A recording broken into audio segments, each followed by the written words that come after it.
When the Queen Mother died in 2002, her will was immediately sealed by the High Court. You can't read it.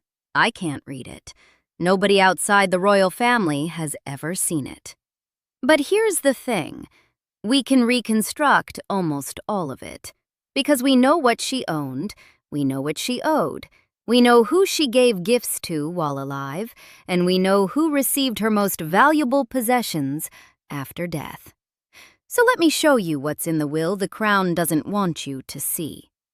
On 17th May 2002, barely 7 weeks after the funeral at Westminster Abbey, Buckingham Palace issued a statement through the press secretary.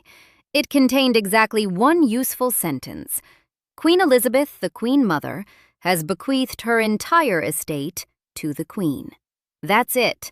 No inventory, no valuations, no breakdown of who got what. One sentence, engineered to close the conversation before it started. And for 2 decades, it mostly worked. But that sentence is also the first piece of evidence we're putting on the table, because it tells us something the palace probably wishes it didn't. We'll get to exactly what in a moment. First, we need to establish what was actually in the estate. The Queen Mother died at 101 years old. She'd been accumulating things for over a century. She maintained 4 residences across England and Scotland. She owned a personal art collection valued in the tens of millions. She possessed one of the finest private Fabergé collections in the world. She held a jewelry collection that includes pieces now worn by the current queen at state banquets. She ran a horse racing operation spanning decades. And against all of that, roughly £70 million in assets, she owed Coutts Bank approximately £7 million in overdraft debt. A woman sitting on £70 million in treasure who couldn't pay her bills. That contradiction is the story. And the will is the document that resolves it, which is exactly why you're not allowed to read it. So let's start with the most visible assets, the buildings. The Queen Mother lived in 4 properties, and the first question any investigator asks is obvious. Did she actually own them? The answer tells you everything about how royal wealth really works. Clarence House, the stuccoed mansion adjoining St. James's Palace in central London. She lived there from 1953 until the day she died, nearly 50 years. She filled it with her art, entertained prime ministers and presidents in its rooms, treated it by every measure as her home. But Clarence House is crown property. It belongs to the sovereign, not to whoever happens to sleep there. The Queen Mother occupied it rent-free as a grace and favor arrangement, which is a polite British way of saying she paid nothing for one of the most valuable residential addresses in London. When she died, Clarence House didn't pass through her estate because it was never hers to give. Prince Charles spent millions renovating it and moved in during 2003. That wasn't a bequest from grandmother to grandson. It was the sovereign reallocating a piece of government-owned real estate. Same story with Royal Lodge, the 30-room pink Georgian mansion in Windsor Great Park. Crown estate land, occupied under a long lease from the sovereign. It's actually where she died, on March 30th, 2002. Prince Andrew moved in around 2003 and has clung to it ever since, generating persistent controversy about a disgraced royal enjoying a palace he didn't pay for. The building itself could never have appeared in the will. Now, the Castle of May. This one she actually bought. A ruined 16th century fortress on the remote northern coast of Caithness, Scotland, overlooking the Pentland Firth toward Orkney. She purchased it in 1952 for a modest sum, shortly after King George VI died. Spent years restoring it. Visited every August for the rest of her life, but in 1996, 6 years before she died, she transferred the Castle of May and its grounds to a charitable trust, the Queen Elizabeth Castle of May Trust. That is a textbook estate planning maneuver.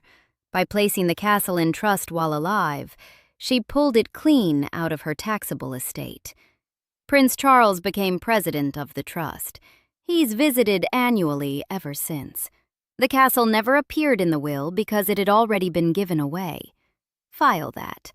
We'll come back to the pattern of lifetime gifts designed to shrink the estate before death. Burke Hall, a whitewashed house on the Balmoral estate in Aberdeenshire, completes the four. Charles took it over immediately after her death. He and Camilla spent their honeymoon there in 2005. He retreated there when he contracted COVID-19 in 2020. So here's what the property picture actually tells us. The Queen Mother couldn't bequeath the two most valuable residences because they weren't hers. She'd already given away the one property she genuinely owned through a trust 6 years before dying. And Burke Hall was part of Balmoral's internal family choreography. The will was not about buildings. It was about what was inside the buildings. The art, the jewels, the Fabergé, the objects accumulated across 101 years of royal life. That's where the real money was. Let's trace it. The art collection represents the single largest asset category in the estate. The Queen Mother collected 20th century British painting with genuine passion. Augustus John, Sir Walter Sickert, John Piper, Graham Sutherland, Paul Nash. She also owned works by Claude Monet. The collection hung across her residences, major pieces concentrated at Clarence House and Royal Lodge. Here's the number that matters. Fortune magazine, reporting on the royal inheritance tax exemption when Queen Elizabeth II died in 2022, stated that around £50 million worth of artwork, antiques, and other possessions had passed from the Queen Mother to her daughter in 2002. 50 million. That figure likely represents the art and antiques as a combined category, the dominant component of the £70 million estate total. After the transfer, some works were absorbed into royal holdings displayed at various palaces. Others vanished into private royal apartments where the public will never see them. Every one of those paintings is a line item in the sealed will. Transferred, hung on a new wall, hidden behind a court order. And then there's the Fabergé. The Queen Mother assembled what was, by all accounts, one of the finest private collections of Fabergé in the world. Imperial-era eggs, flowers crafted from hard stone and gold, miniature animals carved from semi-precious gems, enamel boxes, decorative frames, scores of smaller objets d'art, pieces acquired over decades through purchase and gifts. Individual items in a collection of this caliber would almost certainly have been specifically listed in the will. The Guardian cited the Fabergé collection by name as a component of the £70 million estate total when reporting in 2022. After the estate passed to the Queen, pieces from the Queen Mother's Fabergé holdings started appearing in exhibitions organized by the Royal Collection Trust. Not a single piece was sold at auction. That tells you everything about the family's intent. These are objects worth millions, sitting in display cases, each one a visible fragment of the sealed document. But the jewelry is where the forensic trail becomes impossible to hide. Because royals wear jewels in public, and every piece gets photographed. The Queen Mother's personal holdings were extraordinary, anchored by a single bequest that transformed her collection overnight. In 1942, the society hostess and heiress, Mrs. Margaret Greville, died and left her entire jewelry collection to Queen Elizabeth, then the Queen Consort. It was a staggering gift, one of the finest private jewelry collections assembled in early 20th century Britain, handed over in its entirety. The centerpiece, the Greville Tiara, a platinum and diamond honeycomb masterpiece originally crafted by Boucheron, encrusted with brilliant and rose-cut diamonds. The Queen Mother wore it for decades. It became one of her defining visual signatures. Alongside the tiara came diamond chandelier earrings, multiple necklaces, an array of brooches, all museum quality. Now watch what happens after 2002. The Greville tiara appears on a new head. Camilla Parker Bowles, later Duchess of Cornwall, later Queen Consort. She was photographed wearing it at state functions and has worn it repeatedly since, including at King Charles's coronation in May 2023. That tiara could only have reached her through a chain that runs directly through the sealed will. The Queen Mother owned it, the will left everything to the Queen, and the Queen either gifted or lent it to Camilla. Every photograph of Camilla wearing that tiara is a visible line item from a document you are forbidden to read.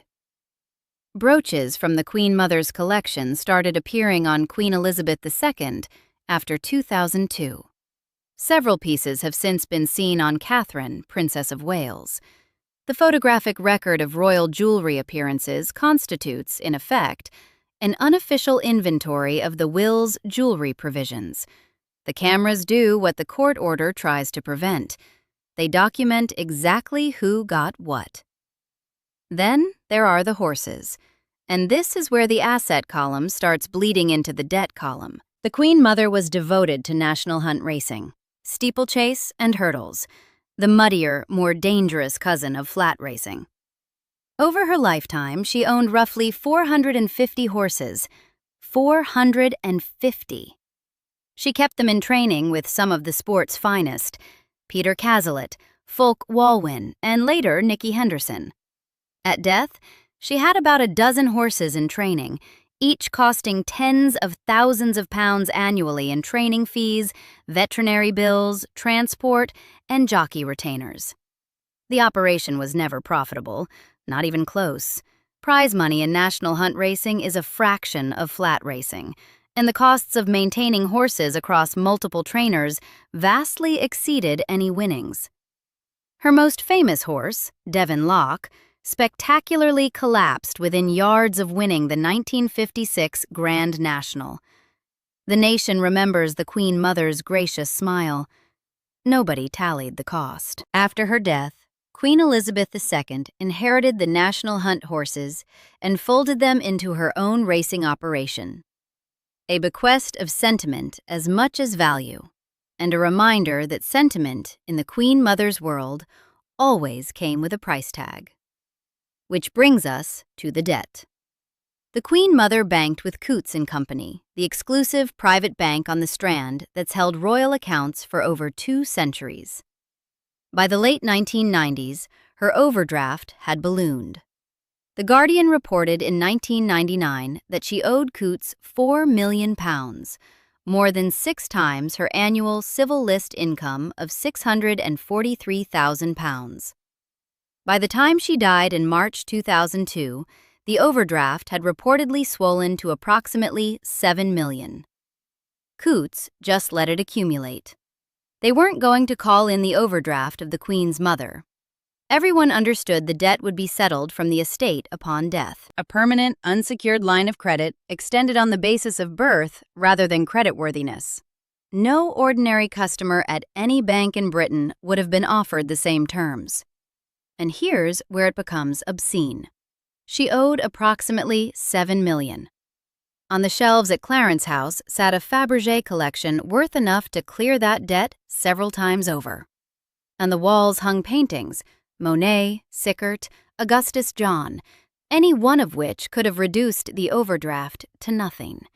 In the safe, a jewelry collection headlined by the Greville tiara alone, whose auction value would have dwarfed the debt. She wasn't insolvent, she wasn't struggling. She was sitting on £70 million in personal assets and simply choosing not to liquidate a single one. The overdraft wasn't a financial crisis, it was a lifestyle choice. The spending that created it was not mysterious. Her civil list payment, set at £643,000 by the civil list, increase of financial provision order of 1990, was meant to cover public duties and household costs. Her actual expenditure made that figure look like pocket change. She maintained a household staff of roughly 50 people spread across her residences: butlers, footmen, housekeepers, cooks, dressers, chauffeurs, secretaries, protection officers. The staff wage bill alone consumed a large portion of her income before she'd spent a penny on anything else. On top of that, the running costs of 4 properties. The legendary entertaining, lunches and dinners at Clarence House and Royal Lodge with considerable frequency, and spectacular generosity. Biographers describe a woman who simply didn't think about money. The daily gin and dubonnet was well documented. Her household accounts reportedly included standing orders with Fortnum and Mason. The champagne flowed. The racing operation drained further tens of thousands per year with negligible return.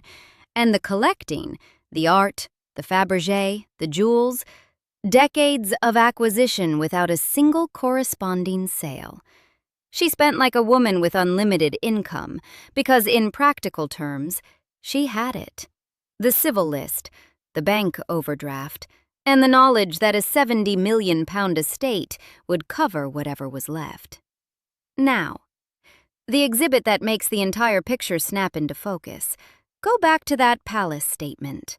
Queen Elizabeth, the Queen Mother, has bequeathed her entire estate to the Queen. One beneficiary, the entire estate. That sentence isn't just informational. It's the visible half of a tax strategy. In February 1993, Prime Minister John Major announced a new arrangement with the monarchy. The Queen would voluntarily pay income tax and capital gains tax on her private income. The press covered it as a modernizing gesture, a concession to public opinion after the Windsor Castle fire and rising discomfort about royal finances. But buried within the announcement was a provision of far greater consequence: transfers of assets between sovereigns, and transfers from other members of the royal family to the sovereign would remain entirely exempt from inheritance tax. Read that again. Entirely exempt.